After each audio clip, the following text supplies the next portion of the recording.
పసిబిడ్డగా పుట్టి కూతురై పెరిగి కోడలై భర్తకు భార్యయై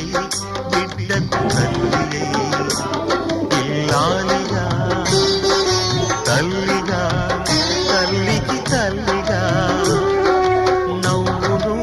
ఏడుపును కలిపి దిగముంగి ఇంటినే గుడి చేసిన దేవత సెలవిమ్మని అడిగితే ఇక సెలవిమ్మని ఇది కనని వినని సంఘటన అపూర్వ సంఘటన